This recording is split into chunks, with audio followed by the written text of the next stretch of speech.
자, 오윤혜 씨 모시겠습니다. 네, 반갑습니다. 오윤혜입니다. 예, 어서 오십시오. 날씨 좋은 금요일입니다. 예. 여러분 기분 좋은 주말 보내시기 바랍니다. 또 연휴입니다. 맞아요. 예, 물론 뉴스 하이킥은 월요일에도 계속됩니다. 예. 계속됩니다. 예. 자, 피드백 타임으로 시작합니다. 3358번님께서 대통령실의 홍철호 정무수석이라는 이분 알고 보니 해병대 출신이라고 합니다. 놀라지 않을 수 없습니다. 저도 찾아보니까 2018년도 기사에 예. 이분이 또 회장도 하셨더라고요. 전후회 회장. 그래요. 저는 몰랐습니다. 경력금을 예. 전달하는 그런 기사가 떴었어요. 몰랐습니다. 안타깝습니다. 예. 너무 안타깝습니다. 이분이 그런 말씀을 하실 때 본인의 속마음도 그랬을까요? 모르겠습니다. 직무유기는 누가 하고 있는 건지 궁금합니다. 예, 본인의 속마음은 그렇지 않기 모르겠습니다. 예. 알 바 아닙니다. 속마음이 어떻든 그렇습니다. 전달되는 것은 국민은 너무 화가 납니다. 맞는 네. 말씀입니다. 속마음은 알 바 아닙니다. 그게 네. 훨씬 좋은 말씀입니다. 네, 여러분. 감사합니다. 9941번으로 최민희 전 의원님 무기명 투표를 어떻게 알 수 있습니까? 방법이 없을 것 같은데 예. 어떻게 알 수 있는 방법이 있나요? 아까 제가 네. 저도 국회의원은 안 해봐서 모르겠는데 네. 그대로 전달해드리겠습니다. 그 말밖에 없네. 어떻게든 알게 된다.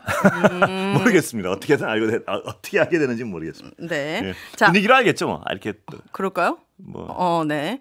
5255번님께서는 최상병 특검의 국민의힘 입장, 민주당 입장 왜 이렇게 따로 해석이 있는 겁니까? 우리 국군 장병의 억울한 죽음을 밝히는 것 말고 무슨 이유가 있는 건가요? 지당하신 말씀이네요. 예. 이게 네. 무슨 당의 입장이 어디 있겠습니까? 예. 그 어떤 사건의 진실이나 본질을 드러내는 것 외에 무슨 당의 입장이 여기 왜 있겠습니까? 네.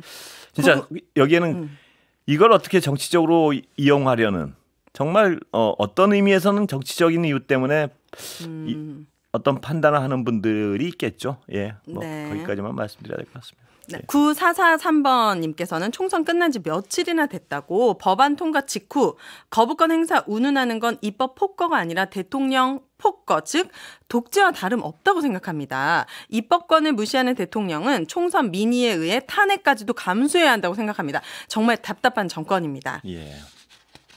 네, 정말 우리 청취자분들의 마음이 정말 너무나 느껴지는 그런 아주 답답합니다. 대통령 한 분만 바꾸면 되는데 바뀌면 되는데 우리 온 국민이 그거를 계속 이해를 하려고 하니까 한계에 부딪힌 것 같습니다. 유튜브로 니아님께서 화내지 마시고요. 아마 아닌데요. 네, 죄송합니다. 니아님께서 철수야 안녕? 응. 영희야 너도 안녕? 응. 초등학교 교과서 보는 것 같아요. 네. 이거 아무래도 오늘 안철수 의원님 인터뷰 보고 하시는 말씀인 것 같습니다. 예. 안철수 의원님 또 철수했다고 오늘 뭐. 네. 근데 철수했다고 국민들은 그런데 또 본인은 철수한 게 아니라고 철수가 아니고 모르겠습니다. 이거 유머였는데. 안 웃겼습니까? 네. 전혀 웃기지 않았습니다. 웃으셨지 않습니까? 이건 웃겨서 웃은 게 아니고. 철수가 아니고 이 부분은 저는 괜찮았다고 나름. 이분 이름이 안철수잖아요. 이름부터 바꾸셔야 되는 게 아닌가 싶습니다. 심혈을 기울였던 건데 죄송합니다. 네. 괜찮습니다. 예. 네. 자, 뉴스 이어가 보도록 하겠습니다. 5월 3일 오늘은 유엔이 정한 세계 언론 자유의 날이라고 합니다. 그런데 참 안타까운 뉴스가 국제 기자 단체인 국경 없는 기자회가 세계 언론 자유의 날을 맞아가지고 2024년 세계 언론 자유 지수라는 것을 발표했는데 전 세계 180개국의 언론 자유 환경을 평가한 것입니다. 그런데 올해 한국의 언론 자유 지수는 1년 만에 15단계가 떨어진 62위로 추락을 했습니다. 보니까 우리나라는 순위가 떨어지면서 양호함에서 문제 있음으로 바뀌었습니다. 예, 그렇군요. 예. 이거는 어떻게 보면 너무 당연한 결과인데 외국에서 외신에서 본 우리나라의 언론 지수, 그러니까요. 언론 환경.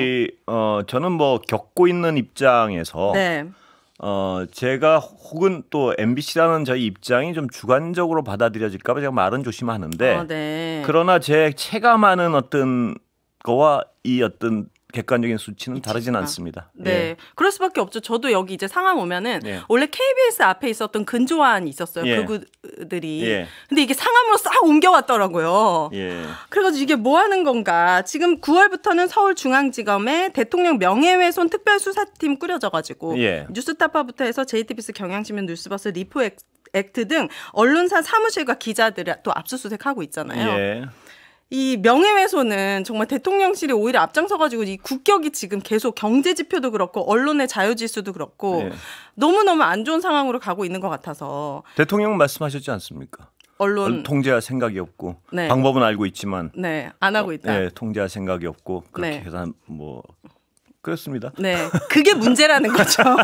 그게 가장 큰 문제라는 눈을 거죠. 눈을 갑자기 번쩍 뜨시려 네. 깜짝 놀랐습니다. 예.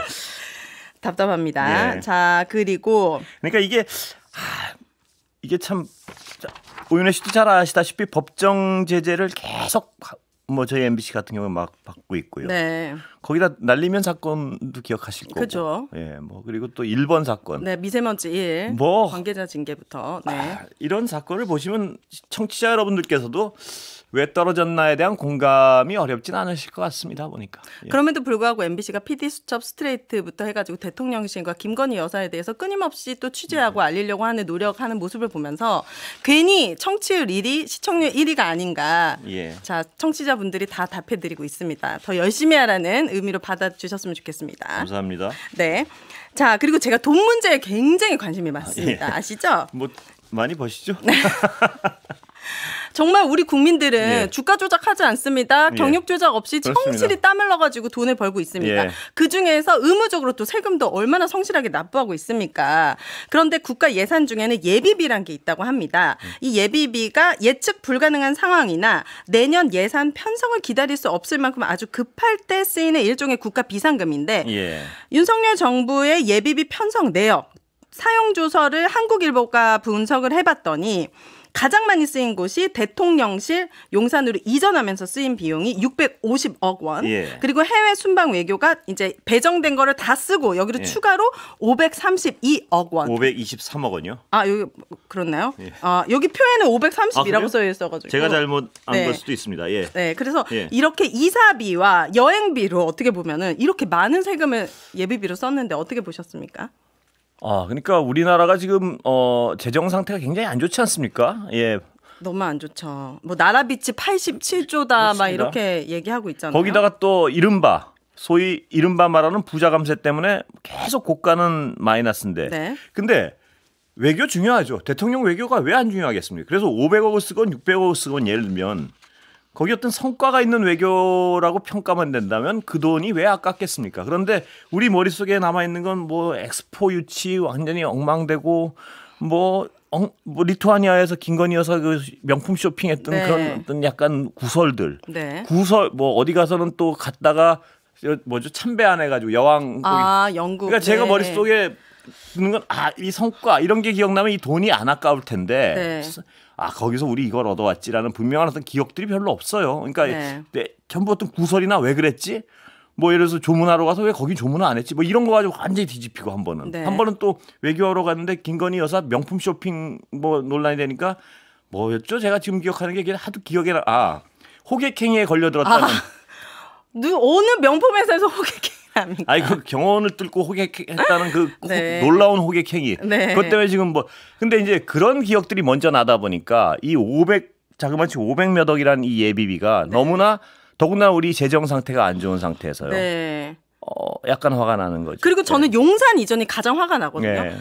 그러니까 안 써도 되는 돈이잖아요. 사실은 용산 이전으로 하면서 국민이 얻은 이익이 도대체 뭐가 있습니까? 예. 연쇄 이전으로 안보도 구멍 나고 오히려 지금 세금이 엄청 낭비되고 있는데 이렇게 안 써도 되는 부분에 이렇게 많은 혈세가 쓰였다는 게 정말 화가 나는데 또 하나 화가 나는 건 최근에 총선 전까지 민생 토론 했잖아요. 26번 했는데 최근에 나라장터 공개에 26번 중에 14번에 얼마가 쓰였는지가 공개가 됐어요. 보니까 총 20억 원이 쓰였는데 이 20억 원, 그러니까 14번 중에 13번이 또 알아보니까 오마이뉴스에 따른 겁니다. 수의 계약을 맺었더라고요.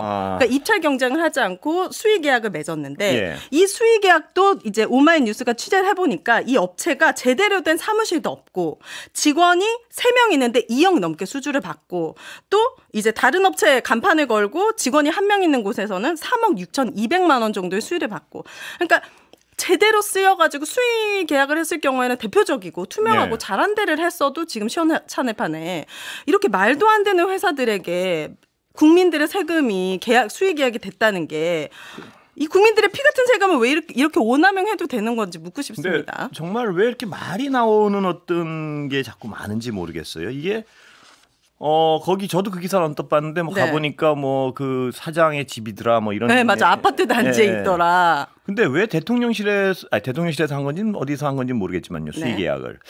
왜 이렇게 정부에서 하는 일들을 허술하게 하죠? 만약에 아무런 비리가 없다 해도 이건 큰 문제 같고. 당연하죠. 그리고 그러니까 자꾸 갸우뚱하게 하잖아요. 이게 누굴까 그럼 또 이런 생각이 들고 그 수의 계약을 한 당사자는 무슨 관계가 있는 거 아니야? 뭐 왜 이런 말들이 나오게 어떤 이런 일들을 하는지 정말 도대체 이해가 가지 않습니다. 예. 맞습니다. 나라 장터에 공개가 안 된 12건은 대통령실에서 직접 발주한 계약건에 대해서는 아예 공개도 되지 않았습니다. 예, 급하다는 이유인데. 아니 민생 토론회가 도대체 어떤 부분에서 그렇게 긴급했는지 또 묻고 싶고. 예, 그렇습니다. 예. 너무너무 답답합니다. 국민들은 너무 힘든데 대통령이 빨리 좀 정신을 차려주셨으면 여기까지 좋겠습니다. 하겠습니다. 네, 3부에서는 이상민, 양지열, 신스틸러 준비되어 있습니다. 예, 여기까지 할게요. 지금까지 오윤혜 씨였습니다. 네, 감사합니다.